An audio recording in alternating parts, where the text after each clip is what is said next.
All right, welcome back. I want to give you some breaking news before we get started here. Right now, we've just learned that the USDA will announce an aid package for farmers the first week of December. This has been reported by Bloomberg, who says that Secretary Brooke Rollins made the comments herself. And she told them the situation for farmers has changed since before the shutdown, but some kind of aid package is coming the week after Thanksgiving.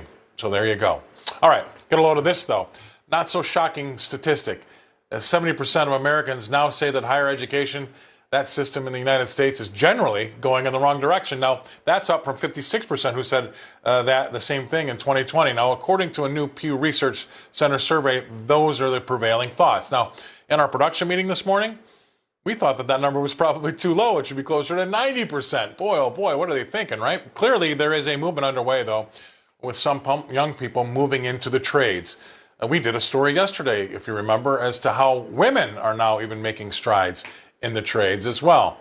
Even Jensen Huang has said that the new American millionaires they're going to come from the ranks of plumbers, electricians, and HVAC specialists. It's clear that American universities have lost their way with the type of graduates that they keep pumping out, right? You throw in student loan debt on top of all that stuff, and you've got a house of cards. The trades get more appealing by the minute. Our next guest is an educator. We wanted to get her take on all this stuff. Please welcome to the show, Dr. Carol Swain. Dr. Swain, thanks for coming on and having a go at this one. The universities aren't pumping out the quality that we'd like to have them pump out. We see a lot of unrest on some of these campuses, and it just seems that if 70% of America thinks we're going down the wrong path there's probably something to that. What do you say? Well, that has been the pattern for a long time, and parents and students are voting with their wallet and their feet. Who wants to pay, $250,000 to send their kid off to a university where their lives will be ruined? They will not learn anything practical. They will come out of that institution often an alien to their family. Yeah, and this is another thing I think is nefarious. Why do we keep loaning kids this money, sometimes hundreds of thousands of dollars, for them to get an education with a degree that they've got absolutely no chance of paying back that money because you can't make money with that degree? But they're all too willing to keep burdening these kids with that money, knowing full well that there's nothing at the end of that yellow brick road. Well, something, supply and demand and the market will determine the future of higher education. And the degrees, we have artificially propped up higher education through the federal and state grants to them. I mean, Harvard, billions of dollars was given to Harvard. Here in Tennessee, the private schools, they get hundreds of thousands of dollars, taxpayer dollars, and they do whatever they want to do. They're not concerned about the American public. They're not educating students. And look at some of the administrative salaries. And we know about what's happening on the college campuses involving the students, that the administrators, the adults, are not earning those salaries. Just like we had our budgets explode with dollars over COVID, and the budgets they're not going back to pre-COVID levels, which is a crime. We've also seen the number of administrators explode, but not commensurate with the number of students they've got. They're kind of going through the same garbage, aren't they?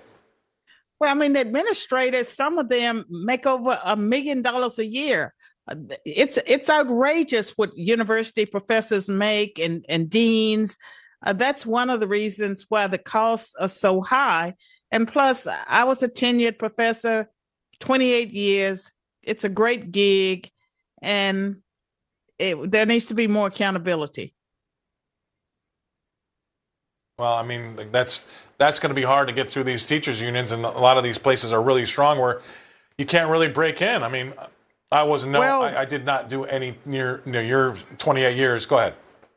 Well, in higher education, I believe Governor DeSantis in Florida, tenured professors have to be evaluated every 5 years. They could actually lose their jobs. And I think that is a step in the right direction as far as accountability. I know all the tenured professors out there will hate me, But I think that there needs to be accountability, and there needs to be spots available for people who will actually educate young people on the subject matter and not their own personal views. Right. And lastly, before we go, real quick, what are the student populations looking? Are we still seeing more and more kids go to four-year universities, or has that started to wane and drop off a little bit? It's been waning for a while. We talked about data at one point on the show where a majority of students and parents said a college education was not worth it. And I've known people who have made a decision to give the money that they saved up for their children or grandchildren's college education and would give the young person a chance to decide whether or not they wanted to start a business or if they wanted to go to a college that the parent approved of. Yeah, I mean, it makes more and more sense. The longer this goes on, it makes absolutely more sense for an 18-year-old to go into a trade, learn, be an apprentice, and by the time you're 22, you've got a great chance of making a six-figure salary with absolutely no college debt versus going to university for 4 years, coming out a communist with $200,000 in debt. I think I know it's one of those I'd choose for my kid for sure. 10 seconds to you before we go.